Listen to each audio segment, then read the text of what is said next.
And it's working. Okay. So, happy Hanukkah to everyone.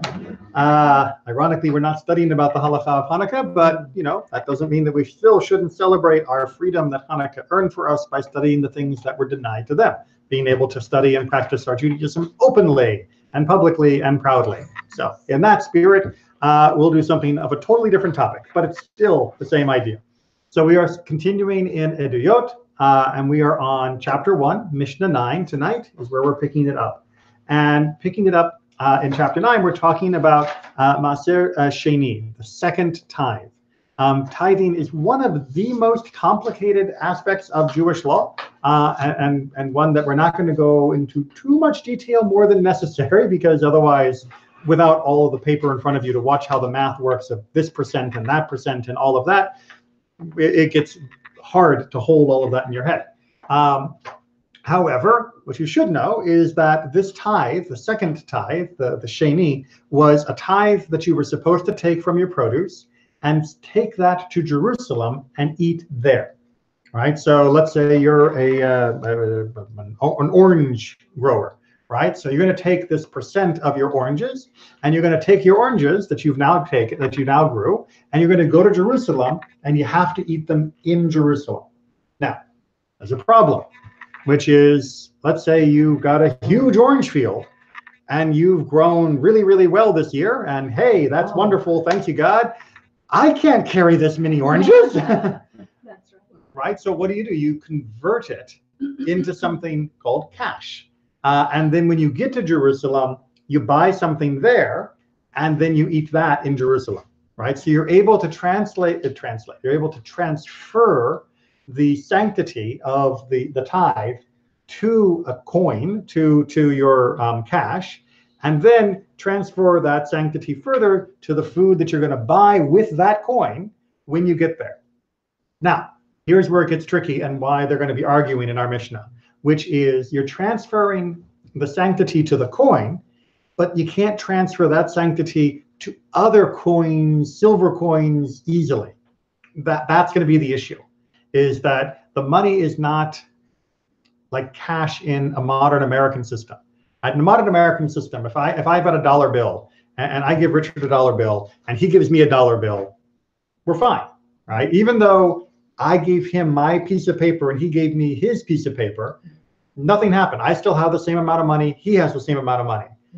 That doesn't work if this dollar bill has been sanctified, right? Okay. And even if his dollar bill has been sanctified, that was sanctified as his dollar bill, not my dollar bill. Now, there is a way, because obviously the Torah wants us to be able to convert it in order to take it to Jerusalem.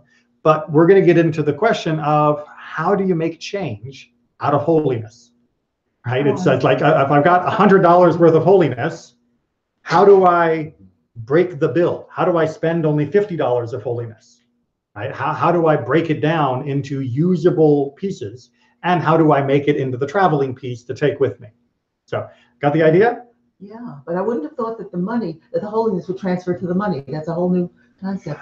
Well, it's halfway between the full barter system and the modern currency system, where there is nothing special about any dollar bill, right? Every dollar bill is the same as any other dollar bill. And it's really just like a fiction that we tell ourselves that this piece of paper is worth anything. But the food really was special, right? I had taken that special tithe. That physical piece of food was a special piece of food. So what I converted into isn't dollars and cents. What I converted into is a portable form. That portable form happens to be money, but it's still the form of the food embedded in that currency. So how I treat that currency is different than how I treat the change in my pocket. And I thought what you would do with that currency is when you got to Jerusalem, you would then buy fruit. Well, you are. So and then we're going to talk, but then we're going to talk about how do you convert it when you get there as well. So we're going to talk about both ends of this conversion, right? How do you convert food to money, and how do you convert money to food in order to make sure that you're still carrying the sanctity of the original tithe with you. And this is also a good place to point out that Judaism loves mindfulness, right? That when you're turning your food into money, you shouldn't think of it as being the same as all your other money, right? You don't just take out your wallet and stuff in the dollar bill and now you forget which one was from the tithe and which one was for tzedakah and which one was for whatever. You're mindful of it. You have to actually think, this is my tithe. This is tzedakah, which, by the way, in the modern world, which is more common for us to worry about because we're not taking tithes to Jerusalem at the moment. But for tzedakah, this is still a very important law, right? If someone gives you $50 and you say, okay, this $50 is going to be for tzedakah, then you have to actually use that $50 for tzedakah, right? You can't just stick it in your pocket and mix it with all of your other money. Now, if you don't say this $50, but just I will give $50 to tzedakah, then you're fine. But as soon as you say this piece of money is for tzedakah, you can't use it for anything else. Case in point, if you have a tzedakah box at home that you put some coins into, and you suddenly realize you need change for the parking meter, you can't use that. You can't say, oh, I'll take 4 quarters out and I'll put $1 in. No, once those 4 quarters go in, that money has to be, if necessary, converted directly to use for tzedakah. Right? You can't use it for some other casual purpose. So if you're going to convert those 4 quarters into $1, that dollar better be used for tzedakah directly, not just as balancing out. But those are whole other laws. Let's go ahead and deal with this one. So that was a nice 5-minute introduction. Let's get down to work. Mishnah 9. Mishnah 9. One who changes for a selah copper coins from the second tithe. Beit Shammai says copper coin for the whole selah. All right. So what's going on here? So I convert my tithe into copper coins, right? Copper was the cheapest type of money. It's like pennies in modern coins. But I still have too many copper coins, right? My bag is still too full of copper coins. So I want to convert the copper coins into silver coins, right? How do I do that? Let's imagine that I've got 10 copper coins, but I want to buy 1 silver coin. But to buy 1 silver coin, I need 20 copper coins. Well, can I put 10 copper coins from my tithe and then 10 copper coins from just my own money and make 1 silver coin? That's the issue that's going on here. Beit Shammai is saying that the copper coin has to be 100% the value of the silver coin, right? You can't add to the copper coin with some other value in order to make the silver. You have to have enough copper coin from your tithe to buy a whole coin of silver, or it's not really that big. I'm just not drawn to scale, or else it doesn't work, right? Because again, we're trying to transfer the concept of sanctity from one to another, and it can't be 30% sacred. It has to be 100% sacred in the eyes of Beit Shammai. Does that make sense? Yes. Okay. Beit Hillel, of course. Beit Hillel says silver for 1 shekel and copper coin for 1 shekel. Right. So Beit Hillel says no, it can be done differently. Sorry, I'm trying to get my eyes here correct. Right. That you are allowed to change a silver shekel and a shekel's worth of copper for a selah, right? Which means that it is okay to use some silver coins, right? Because a shekel is less than a selah, right? And some copper coins. It is okay to mix the values if it will make it easier for you to get to Jerusalem with your tithe. Right now, that is generally not permitted, but for the silver to silver, but Beit Hillel does allow it because you're using some of the copper, right? So it's not only silver that you're dealing with, it's the copper too, and mixing the copper in makes the whole thing kosher. That's Beit Hillel's opinion. Again, don't get worried too much about the details of this. Just know that Beit Hillel wins. Oh, surprise. Rabbi Meir says silver and fruits may not be substituted for silver. Right. So his opinion was, yeah, but if you were to use some of the fruit and some silver in order to make a larger silver coin, that doesn't work. However, but the sages allow it. Right. They see it more as the same way as Rabbi Hillel, right? As Beit Hillel, right. Which is as long as part of the transaction is permitted, then even if you're adding in something else which on its own wouldn't be, it's okay, right? It's okay because it's like 1 plus. As long as the 1 is okay, we don't worry about the plus. The plus is brought in, it's grandfathered in because of the basic transaction. Does that make sense? Okay, if it doesn't make sense, it's okay, because it's a confusing topic, and one that, with the copper and silver and the silver shekel, the silver selah, it's not things that we think about nowadays so much, but that's what they're trying to say. They're also trying not to put so many roadblocks in the way that they just give up and say, I can't do this at all. And quite literally, because it is a roadblock on the way to Jerusalem. That's right. Maybe hold on a second. That's a fruit, right? That's a fruit. So the question is, I've got a fruit here, and I've got Jerusalem over there, right? How do I get there? And the ideal way is to just, boom, take the fruit there and die. But sometimes I've got way too much fruit, right? So how do I do that? Well, the ideal way, according to the Torah, is to simply, we're going to make it look like American money. I'm just going to convert it to cash, right? And then I'm going to take the cash and I'm going to convert it back to food in Jerusalem, right? That's sort of the standard model. What we're dealing with here are the exceptions, where I've got a bunch of fruit and I want to convert it, but I convert it like that, and I've also got regular money. Can I add them together to make bigger money? Right? That's what the question is dealing with here. And Beit Shammai was saying, no, if you've got enough money to go up from a $10 bill to a $100 bill, and all of that comes from the fruit, that's okay. What Beit Hillel is saying is, no, if you need to add in some other cash to go with your tithe cash to make the bigger bill, because that's easier to carry, and go to Jerusalem, buy the food and all of that, that's okay. And then the other question that comes down with Rabbi Meir is, well, what happens if it's not money we're talking about, but what if it is fruit, right? So I want to take my cash plus my fruit to upgrade into a larger coin, right? So I'll give you this $50 bill and I'll give you $50 worth of fruit. Is that okay? And Rabbi Meir says no, but the sages, the Chachamim, say yes, that is okay, that you can combine. So in the end, this is okay. That's the upshot. Okay, I think the diagram helped. Okay. Yeah. Much more clear. Yeah. It's my beautiful artwork. Sure.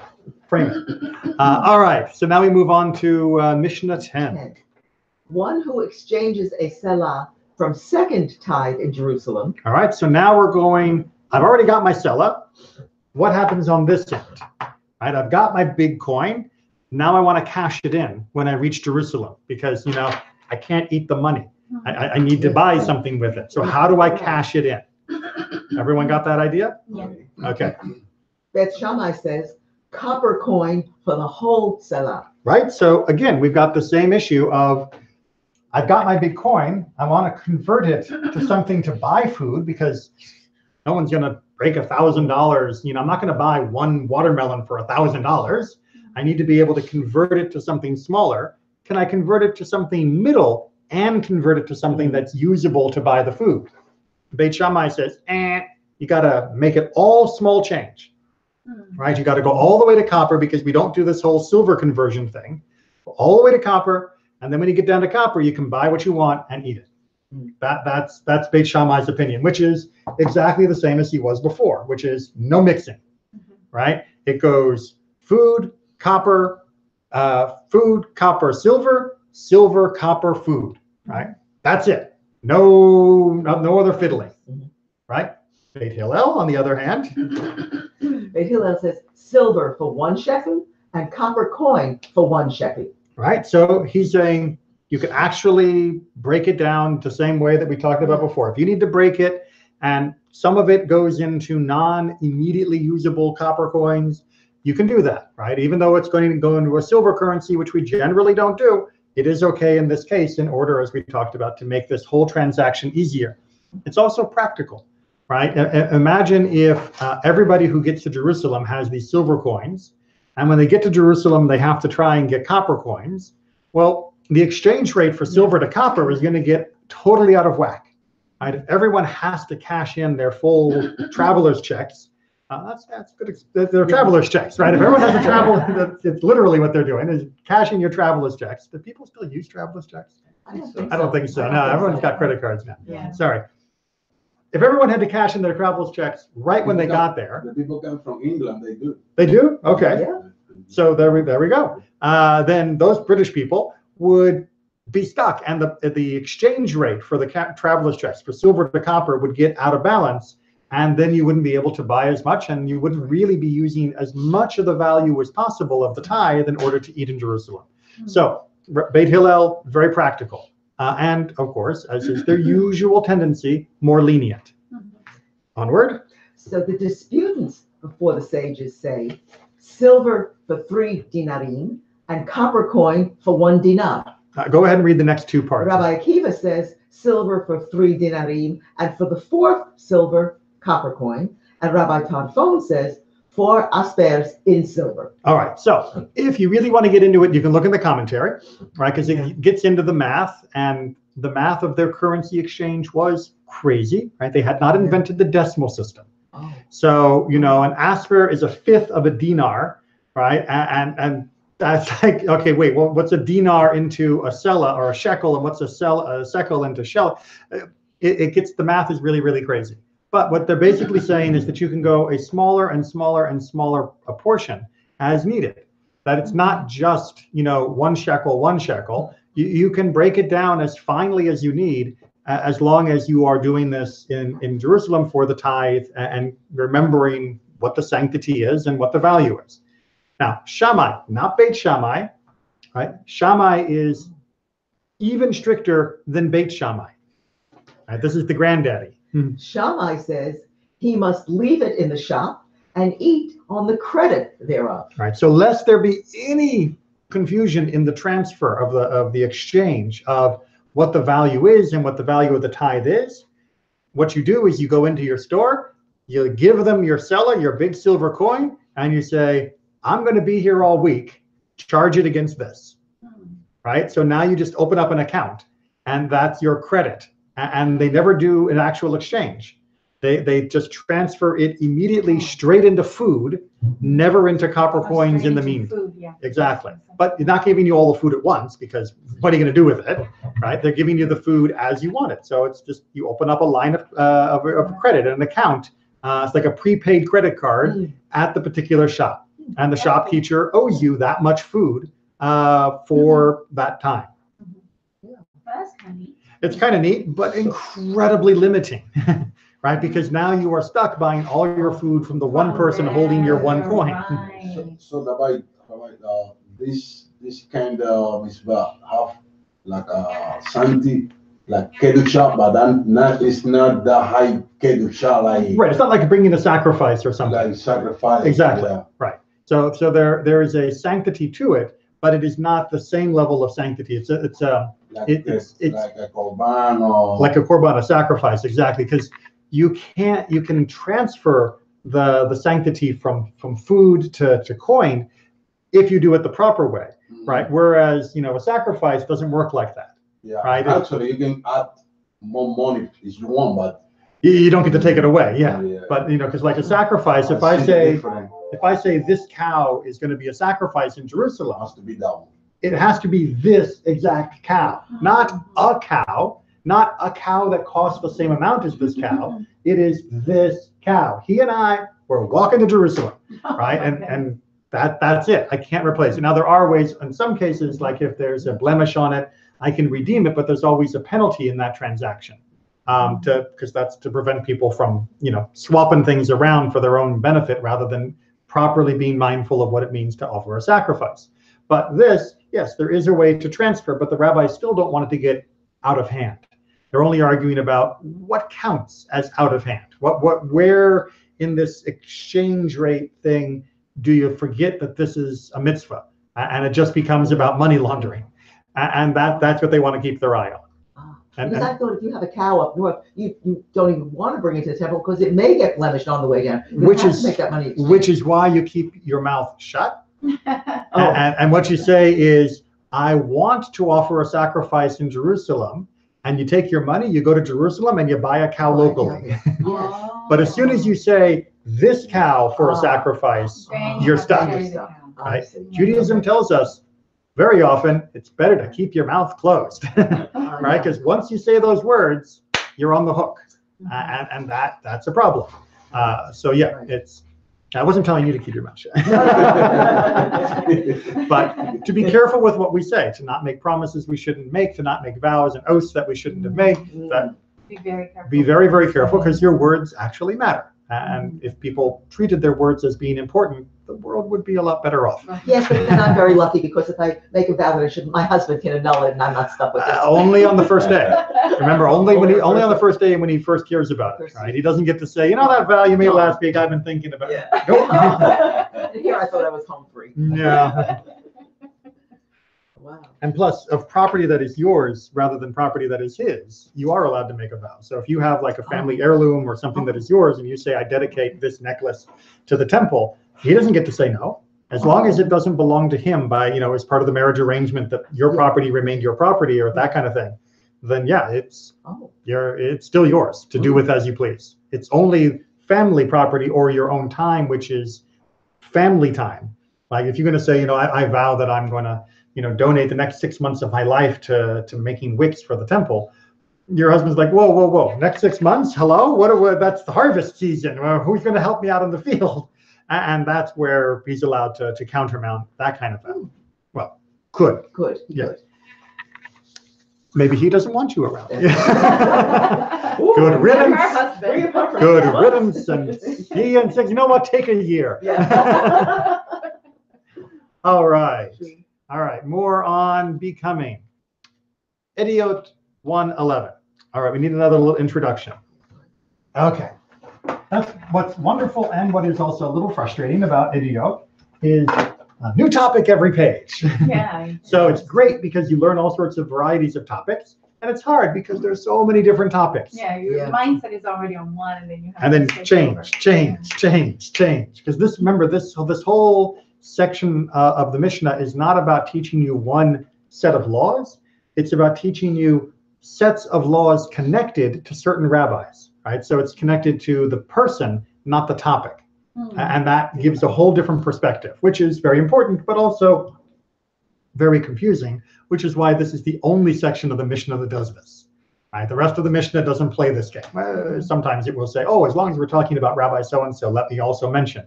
Most of the time, though, it sticks to the topic rather than the person. So here we are still working our way through Beit Shammai and Beit Hillel, and now we're dealing with the issue of ritual uncleanliness, right? Tumah. And yes, actually, I think we can do another picture for this. I think I can manage this. That's a tree. Okay. Okay. We're going to come back to what that is in a second. The tree, I need more room. The tree is cut into a log, right? Is that an object that is susceptible to impurity? Well, the rule is a natural object is not susceptible to ritual impurity, right? So a tree growing in the middle of the forest, if someone drops a dead body on that, the tree does not become ritually impure, right? If it's a natural object, it's just there. There's a rock. I drop the body on it, nothing happens to the rock, it's still just a rock. However, everyone agrees that once I've made a man-made object, let's say, for example, a chair, that once it's a chair, then it can become ritually impure. The question is often about where, in the process of making the chair, is it now an object? Is it now a man-made object? And this is a point of many different debates and discussions throughout the Talmud. But here, we're not talking about when you're making it. We're talking about the other side, when you wreck it. Because a broken item also cannot become ritually impure. Right? Once it's broken, it's rubbish, it's trash, it's junk. And we don't worry about the ritual impurity of junk. We only worry about the ritual impurity of an intact man-made object. So that's the preface for this, is between chair and junk, when does it become when does it become able to become ritually impure? Right? When is it vulnerable to ritual impurity? When does it become susceptible to ritual impurity? That this timeline of a item's life makes sense? Yeah. Right? So we know that it's okay, and it's ritually impure. It can be ritually impure here. There's lots of debates about when you go from wood to chair, and now we're looking at when do you go from chair to junk. Okay? And the idea of it becoming ritually impure so that you can't use it for certain functions? Exactly. Most notably, you would not want to be deliberately using something that was ritually impure for your food, which is what's going to be our topic here. Ah. And once it's become ritually impure, there's no way to purify it? For most things, right? So for some things, like, a nice metal pot, then you can rekosher it the same way that we rekosher things today. If I've got my nice metal pot and a squirrel jumps in and dies and, bleeds all over my pot, okay, it's ritually impure now, and I've got to clean it, right? Or if I have a metal pot and somebody falls over dead, there's a different type of ritual impurity, but there's a method in the ancient world for making it pure again. But once that pot is broken into 100 pieces and someone falls over dead, those pieces do not become ritually impure. Nope. But if there's a chip in my pot, is it broken? Oh. Right? That's the line of where, if the dents and the chips and the cracks, when does my pot stop being a pot and become junk? And if I take my pot that's broken and I turn it into a hat, is it still a pot, or is it now junk and I'm using it for something else? If I take the pot and I stick it in the wall to plug a hole because it was a broken pot and I'm not going to use it anymore, because it's still useful, do I have to worry about ritual impurity for it or not? Right? So that's what we're talking about here. But here we're talking about a chair. So point 1, a bride's stool from which the covering boards have been taken. Beit Shammai pronounces it liable to become unclean. Okay, so we've got a chair, but this is a chair that the seat has been removed, right? So you've got the chair, but this part is gone. Okay. Now, there's some different interpretations of this Mishnah. There's other interpretations that say, no, you still have the chair, but you remove the covering of it, the upper layer of it. Really, for our purposes, because we're not going to get into this debate for the rest of our lives, the idea that the chair no longer would be used as a chair is all we need to care about. Right? If you would look at it and say, I'm not sitting on that, that's what we're talking about. Now, you might have your own standards of what you would or wouldn't, but the rabbis are talking about a chair that people would look at and say, I'm not sitting on that anymore. It's no longer a chair. I mean, I can sit on a rock, I can sit on a stool, a stump. I can sit on that, sure, but I wouldn't call it a chair. I'd call it some wood that happens to be flat enough that I could kind of sort of sit on it. But that doesn't mean it's chair enough for me to call it a chair. In that state, Beit Shammai says, doesn't matter, it's still enough of a chair, even with that covering board's gone, that it still counts for ritual impurity. It's still chair enough. Could it be because you could fix it or no? Well, we don't really go into the details in the Mishnah of why they thought that was it. Probably because they thought that it was still sittable, right? It wasn't ideal, but it was still a lot better than a rock. And it was still clearly man-made. So it hadn't quite lost its chairness yet. It was still, its chairosity was still was still there. All right. However, Beit Hillel pronounces it not liable to become unclean. Right. So Beit Hillel, again, more lenient on this in this way, says, nope. If it's no longer chair-ish enough, then it's no longer susceptible to ritual impurity. And Shammai himself argues with his own school. Because Shammai says even the framework of a stool by itself is liable to become unclean. Right. Even if you just got a few sticks and a few open boards and the thing is totally rubbish, if you're still sitting on it, it's still a chair. And if it's still a chair, it can still become ritually impure. Right? So Shammai's opinion is the tightest of all of what can become ritually impure. Make sense? All right. And now we're going to make a twist with this chair. A stool which has been set in a baker's trough. All right. So, okay. So normally, in the old days, when you're making your bread, you didn't just roll out a couple, cups of flour and make a nice little loaf for yourself. You made a big ball of dough, right? You had to, because you'd be eating from that dough all day. Because in the morning you would use some of it to make your bread, and then in the afternoon you use some of it to make your bread, and in the evening you use it to make some of your bread, and you'd be making bread that you're going to save for tomorrow or save for the travel or what. You had large quantities of bread, so you didn't just make it on a tiny little board, a cutting board in your house. You needed a trough. You needed a piece of wood that was carved out that you could put the flour, put the water in like a big bowl, and you would work it in there, and you'd be working like 5-10 pounds worth of flour. That's why people were strong. And the question is, if I've got one of these and I've got my big dough in it, if I stick, that's supposed to be a stool, right? If I put a stool inside the trough and I sort of make it part of the trough, is it still a chair? Or is it now just a wood platform holding something up? Right? That's what they're debating about. Is if I take something which had no business being in the trough, it's not made to be in the trough, it wasn't designed to be in the trough, this is not from Bed Bath & Beyond, right? It's just normally a wooden stool, but I have now embedded it into this trough and added it to it. Is it still a chair, right? Or not? And if it's still a chair, then it can become ritually impure. If it's no longer a chair, then it can't. And that's the debate. So Beit Shammai pronounces it liable to become unclean, and Beit Hillel pronounces it not liable to become unclean. Right, because the trough itself can't become ritually impure, right? Because otherwise food preparation would become impossible. It's a practical matter. I'm not going to get into the details, but that's an assumption here. The trough can't be.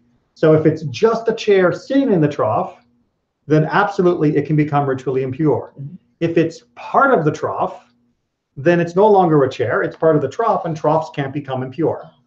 Shammai says it's just a chair sitting in the trough. Of course it can still become ritually impure. Beit Hillel says, no, that chair is now part of the trough system, therefore it can't become ritually impure. And Shammai says, even one made therein is liable to become unclean. And Shammai says, you don't put stools in troughs. And even if you built the trough with a stool in it, it's still a stool, and therefore it can still become ritually impure. He was very, very strict on this matter, right? A chair is a chair is a chair. Even if you build a chair in the middle of the thing you normally roll your dough in, it's still a chair, right? Now, again, as always, the halacha does not follow him. The halacha here goes according to Beit Hillel. But if you're getting tired of him always losing, it's okay. We are going to, I am confusing my pages here. Boom, that's 1, 9, 10, 11. Now we are going to go on to Mishnah 12. In Mishnah 12, Beit Hillel changes their mind. Right, so we're going to start off with an argument. Oh, that's interesting. Yeah. And Beit Hillel and Beit Shammai are going to have two different opinions. And by the end of the Mishnah, Beit Hillel is going to say, you're right. Right, by the end of each Mishnah, Beit Hillel is agreeing with Beit Shammai. So it doesn't happen often that Beit Hillel gives in. And we're going to talk about it after we work through it, why they're giving in more meta than that, but let's work through the first one of these. The first one is a woman who came from overseas and said, my husband died, may be married again. My husband died without children. She must be married by her husband's brother, the Levir. Okay, so ancient world, right? Not the modern world, but the ancient world. Women could not give testimony.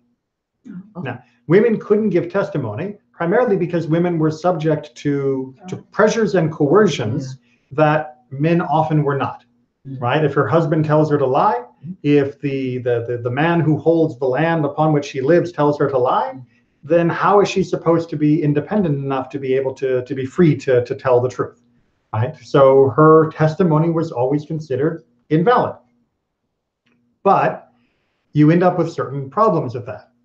If a woman returns and says, my husband's dead, and she's the only one who knows that he's dead, what do you do, right? Let's imagine, they were out at sea and he gets swept over the side of the boat and drowns and there was no one else to see it. Well, do we say, sorry, you're still married to him? Or do we say, okay, you are now a widow and therefore you can collect your ketubah, right? You collect the monetary money that's owed you. Or if you don't have any children, you marry his brother in order to have children in his name, right? The laws of levirate marriage, yibum. So that's the situation that we're dealing with. So in this case, right, Beit Hillel wants to put a special caveat on this. Beit Hillel says, we have heard so only in the case of one who came from the harvesting. Okay, so in the original version of the Mishnah, the fuller discussion of the story was that her husband died during the harvest time. And therefore, Beit Hillel wants to restrict this law to only cases where the husband died during the harvest, right? And if he died any other way, then they don't accept her testimony. They want a very narrow reading of the original precedent, right? The original precedent was, it was during harvest when her husband died, she gives testimony, and in that original case, the other people eventually do show up and corroborate her testimony, and they say, okay, that's fine, and we'll believe her anyway, even if they hadn't shown up. And Beit Hillel says, yeah, but only for harvest deaths, right? If he dies in some other way or dies in some other place, then we don't count. Beit Shammai, however, said to them, it is the same thing in the case of one who came from the harvesting, or who came from the olive picking, or who came from overseas. They mentioned harvesting only because that is how it happened. All right. So Beit Shammai is very practical. And they say, no, the harvest was just the incident that brought up the issue. The harvest wasn't the important detail, right? If he had been, in the Talmud, they go into more detail. They say, wait, if this was a wheat harvest, if he had been picking barley, would you have had a different ruling, right? Or if he'd been picking olives, would you have a different ruling, right? It's too particular, right? Don't over rely on the details of the original case. See what the general precedent is meant to be. And that means up to and including if it was just they were off overseas and he falls off a cliff while they're in Spain and then she returns to Israel. Well, then, yes, we take her word that her husband has actually died. And we allow her to remarry and we allow her to do yibum, one or the other. You don't get to do both. Well, not simultaneously. So that is Beit Shammai's opinion. And Beit Shammai, what he was saying was, if he died any other way, but they have no way to prove it, she cannot marry for the rest of her life. Beit Hillel. Beit Hillel. Yes, that's right. Beit Hillel is basically saying it's a harvest death or else she can't get remarried. Stuck. Oh my. Yeah, well, and Beit Shammai talks them around and says, you know what? That's not the right way to read the story. The story wasn't talking about wheat harvesting. The story was talking about death away from home. And death away from home without witnesses, we are willing to believe her on that point. Okay. However, Beit Hillel changed their mind and taught according to Beit Shammai. I guess Beit Hillel changed his mind. No, Beit Hillel is the whole school. Oh, Beit right. Remember, Hillel. It's not Rabbi Hillel. It's Beit Hillel. Beit Hillel, that's right. Right. So this is the equivalent of a political party in modern America saying, you know what, the Republicans have it right, or you know what, the Democrats have it right. We should vote for their policy. Yeah. Right. We used to do that. Yes. Right. The idea that you're part of a political group or an academic group, a school of thought in the ancient world, and someone from the opposition makes a very good argument. Hooray, right? Because now I know better, right? It's not, I'm refused to ever lose. I will fight until I die, even though I now know I'm wrong, because I refuse to admit I was. No, that's not the Jewish way, right? Now, this is especially important for Beit Hillel, because Beit Hillel had the presumption of always being right. Remember, we've said over and over again, Beit Hillel, of course, is who we follow. Beit Hillel is who we follow. And that's based off a principle that's laid out very clearly in the Talmud, but was established already by the time of the Mishnah, that Beit Hillel is right, except for a few very notable exceptions, but explicit exceptions. Imagine if you have the ability to say, well, you know, our school is always right. You would stop listening to other arguments, wouldn't you? Mm-hmm. You would say, well, if we're always right and no one's going to question whether we're right, who cares what they say? right? They can have all the best arguments in the world, but everyone knows we're always right. We're done. But that's not how Beit Hillel operated, right? Beit Hillel wasn't trying to win the argument. Beit Hillel was trying to actually win the correct answer. They were trying to win the truth. If they thought their answer was correct, they would fight for it. And if you showed them they were wrong, they would admit it. Because it wasn't about being right or wrong for your personal pride. It was about being right or wrong because you were doing Torah right or wrong. And sometimes you don't know, and sometimes you can't agree, but sometimes you can see that the other person has made a good point. At which point, change your policy. You're not giving up anything. You're in fact holding on to your allegiance to Torah as being more important than your own pride. And that is one of the reasons why Eduyot has these stories of Beit Hillel who should never have had to give up, giving up because they're not giving up. They're holding on to their higher principle. Okay, and we're now going to get a second version of that. So Beit Shammai says she may be married again and take her ketubah payment. Right. So remember, when a woman becomes widowed, she gets her ketubah. And that was the money that she was supposed to live on because now that she's a widow, and it's money taken from the estate of the dead husband. Right. So that was Beit Shammai's opinion. Yes, she can get remarried, and yes, she can collect from his estate. Does the ketubah have something to do with the dowry that she came to the marriage with? So in the ancient world, there wasn't a dowry that the woman brought as a matter of law. In some places, there was a custom, but it wasn't required. In fact, it was a promissory note written by the husband before a woman would risk marriage, because she was leaving her family and security behind to go into his sphere of economic support. And if he wanted to get rid of her next week, he legally had the right to, and she needed, or if he dies next week, he has the right to die too. She needs to know that her financial future is secure because she's just given up her security. And so the ketubah was the document that the rabbis used to say, in the event of divorce or in the event of death, this is what you will get, right? This is your compensation, so that you'll be able to live and not become homeless and begging in the streets. Well, here he's died, according to her. Does she get to get her ketubah or not? We've all agreed that she can remarry, but we haven't agreed yet, as we're going to see, about the ketubah. The Beit Shammai said she may take her ketubah, but Beit Hillel says she may be married again, but may not take her ketubah payment. All right, so why is Beit Hillel being stricter about the ketubah? Because we wouldn't accept her opinion for financial matters, right? If a woman shows up and says, I saw the two of them make a contract, her testimony was nothing in the ancient world, right? Zero. If she says he owes him $15, because that was the deal they made, her testimony was zero in the ancient world. The ketubah is a financial matter. So maybe we'll accept her, says Beit Hillel, about the death, and so we'll let her get married again. But we can't accept her about the financial matters because we wouldn't accept her on any other financial matter ever. So Shammai has to convince them. Okay, so Beit Shammai said to them, you have permitted the graver matter of a forbidden marriage. Should you not permit the lighter matter of property? Right, so this is a classic kal v'chomer where you have a strong issue and a weak issue, and you're saying no to the strong and yes to the strong, but no to the weak. I mean, allowing a woman to marry someone when we're not 100% sure the husband's dead, that's called adultery. Yes, and Right? the children that have to be mamzayim. And You break the Torah. Oh, you break the Torah and you break your kids because the kids would become mamzerim. And this is a major, no, we don't do that, right? So Beit Hillel has already said, yes, we let her remarry. And Beit Shammai is saying, okay, wait, we both agree that we let her remarry, but how do you understand that you can let her remarry but not let her get her ketubah, right? The ketubah is spare change. Getting remarried, that's adultery issues. And you're saying it's okay to get remarried, but not okay to get change, right? That's like totally backwards, right? If you had said she can get the money, but she can't remarry, that's going lighter first, and then the stringent you're not going for. But you've already agreed to the stringent. Let her have her ketubah.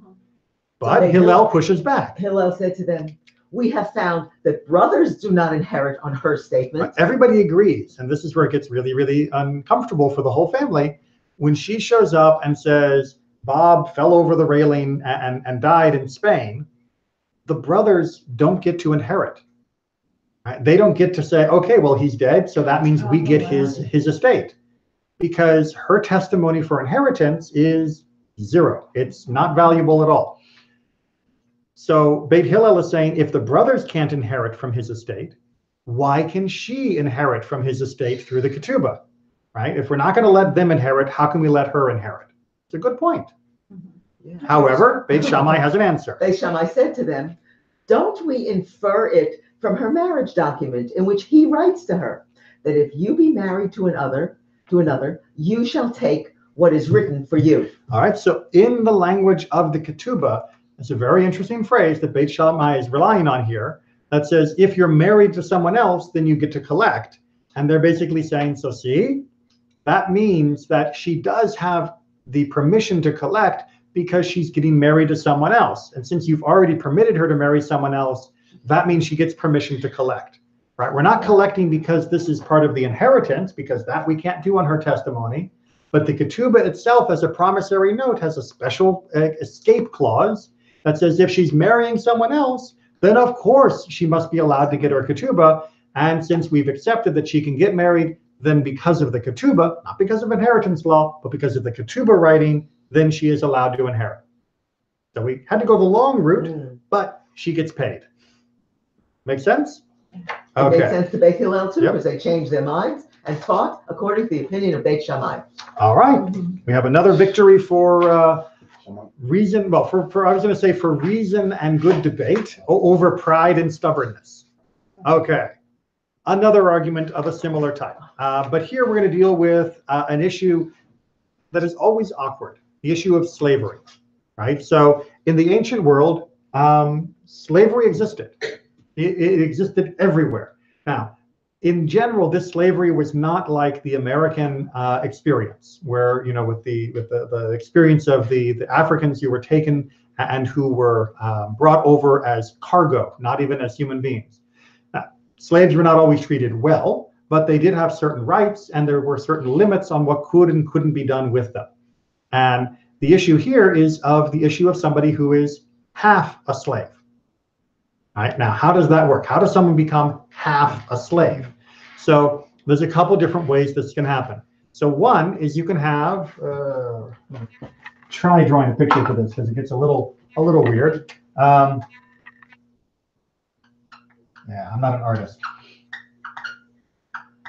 That's a person.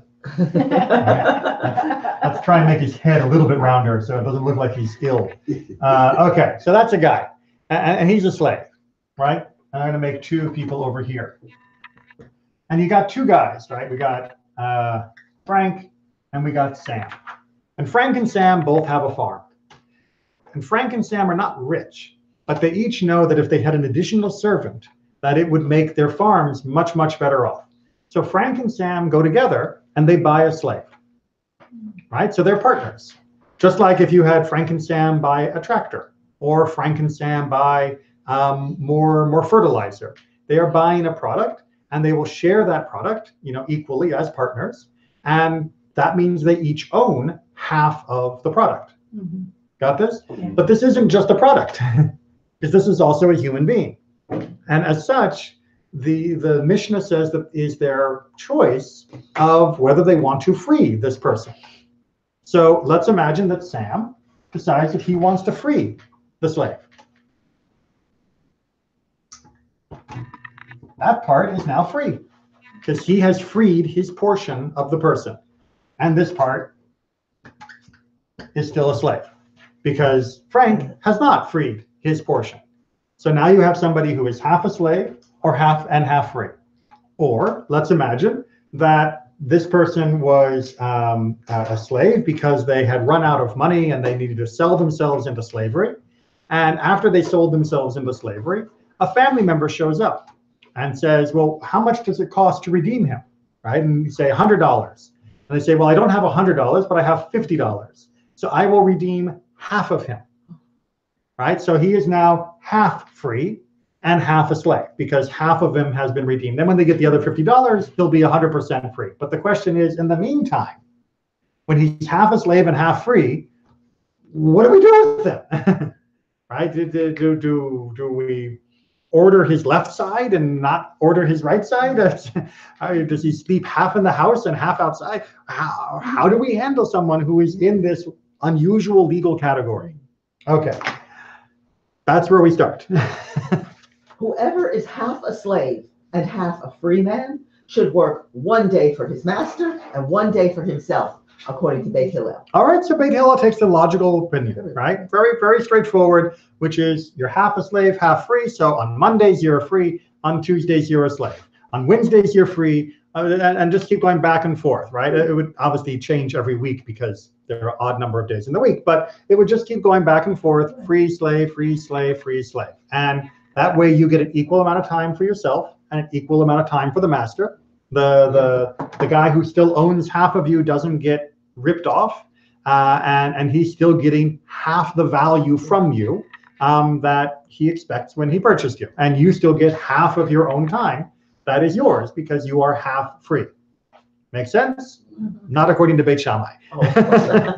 Beit Shammai said to them, "You have set matters in order with regards to his master, but you have not set matters in order with regards to himself." All right, so Beit Shammai is going to say something here that is really, really humane.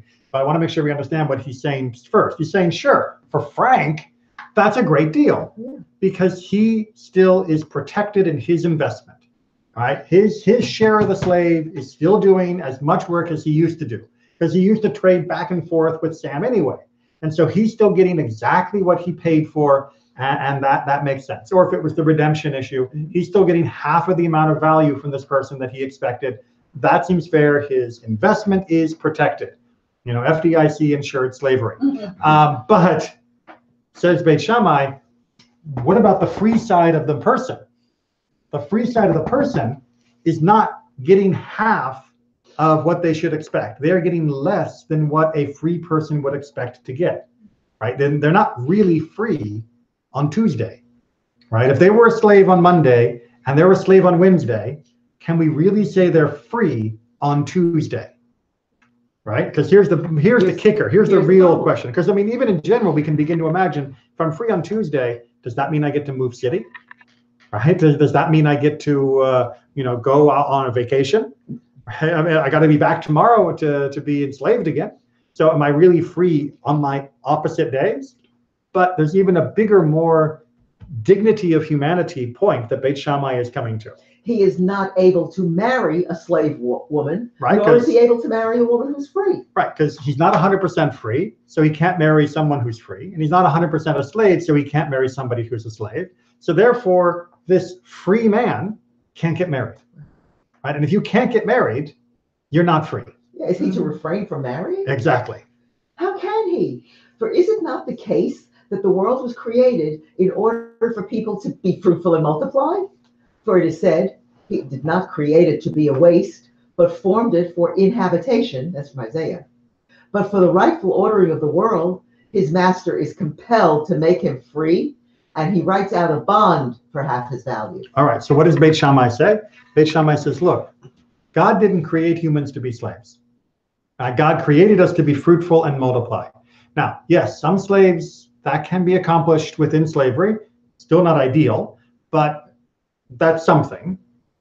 But how can, and by the way, that should point out that, family life was accepted for slaves. Again, different than much of the American experience. But somebody who's half and half can't be married to anyone, right? So now this person is worse off than if they were a slave. Because at least if they were a slave, they could get married and they could have a family.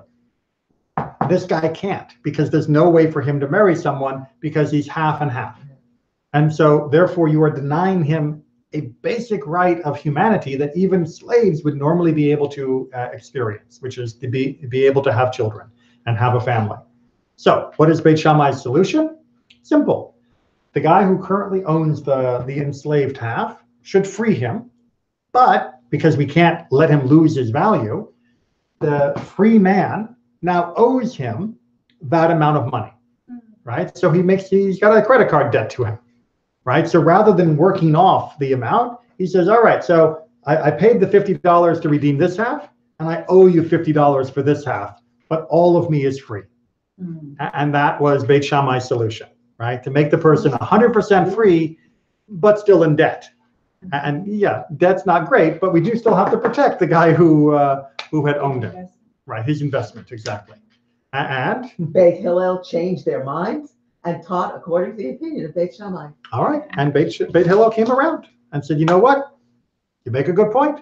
That is a better way to handle it than Monday, Tuesday, Wednesday, than going back and forth, because now he is free in every way. And yes, he has a debt, but you know what? Guess what? Free people have debts. That happens to all of us at some point or another. We got a mortgage, we got credit card, we got college debt, whatever it is. We've all got debts, most everybody, I should say. And so now he's a free person with debt. Welcome to the club. But at least you can be a free person. And that really is quite a tidy solution to this unique problem. All right, we're going to go ahead, I think, and stop there because oh, no. Let's go ahead and do 14.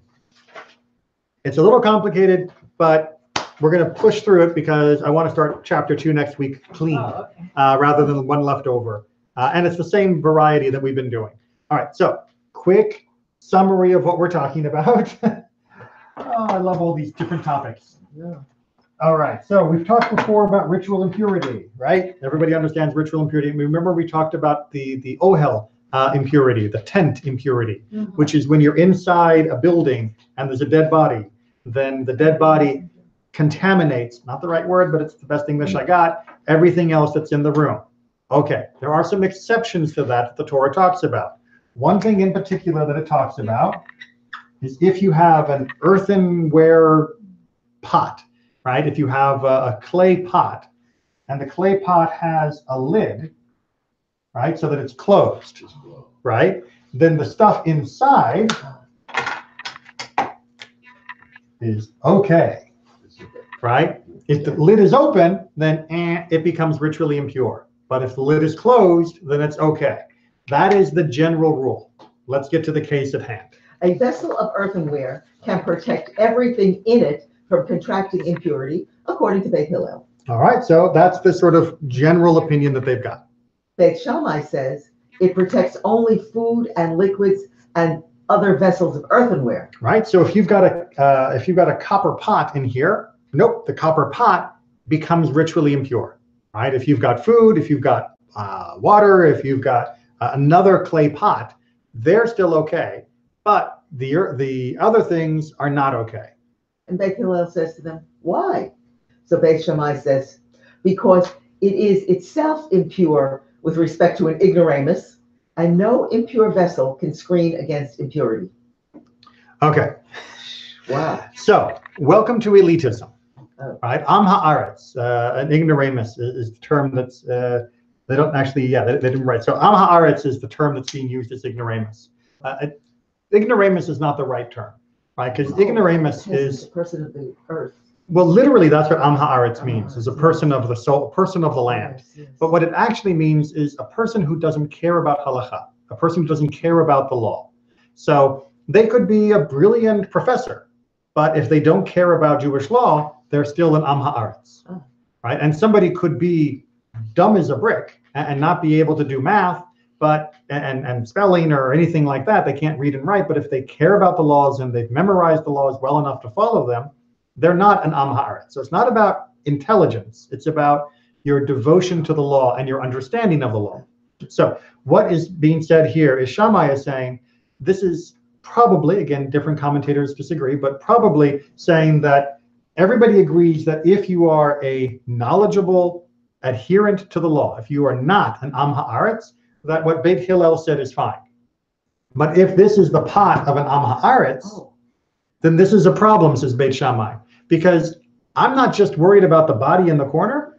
I don't trust that he's kept that pot pure, because one of the things that are about clay pots is clay pots, once they've been made impure, are always impure, right? Once the clay pot goes bad, right? Or for example, you have a clay pot and you cook meat in it, that clay pot is always a meat pot forever. There's no way to ever use it for milk, right? Your copper pot, you can take the copper pot and you can kosher it again and you can make it for milk. The clay pot, always. And the question here he's saying is, if it's an am haaretz's pot, then I have to assume that he's already messed it up before the body was even in the room. And once it's messed up, then what's coming in is going to contaminate what's inside. Make sense? Okay, but Hillel's got to push back. Yeah, Hillel said, did you not pronounce pure the food and liquids inside it? It's like, well, wait a minute. If you're worried about this being an impure vessel and therefore not a barrier to ritual impurity, then how come you said the stuff inside could be ritually pure? And Beis Shammai said, when we pronounce pure the food and liquids inside it, we pronounce them pure for him, the ignoramus, only. So what he's saying is, yeah, I said it was pure, but what I meant was it's pure for them. They're allowed to eat it. But the rest of us who care about Jewish law, we're not touching that food with a 10-foot pole, right? That food is almost certainly contaminated, and well, no, I do not want any of that. Thank you very much. So he's making a distinction. But when you pronounce the vessel pure, you pronounce it pure for yourself and for him. All right. So what's beautiful about this particular one, and it's a nice one to finish on for the night because it sort of wraps up our theme of compromise, is that what essentially Beit Shammai has done is said, both of our opinions are right? That if we're dealing with a knowledgeable person, then yes, the contents are okay. And if we're dealing with a non-knowledgeable person, then the contents are okay for him, but the contents are not okay for anyone else. And really what the contents are only okay if they are food or liquid, but if there's something else, then we have to assume it's also been made ritually impure. So if he pulls out a copper frying pan and says, what do I do with this? We say, kosher it, right? Take it and make it kosher again. We don't say, oh, I'm sure it's okay. If it was one of us, what's often the term that's used in the Mishnah is a chaver, one of the group, one of the people who are the in-group, who belong. Yeah, if it was one of us, then yeah, we wouldn't worry about those things. But since it's one of them, then yeah, that's a different standard. Make sense? Yeah. Okay, so that we will leave it, and then we'll pick up with chapter 2. That was a good ending. Yeah. You were right.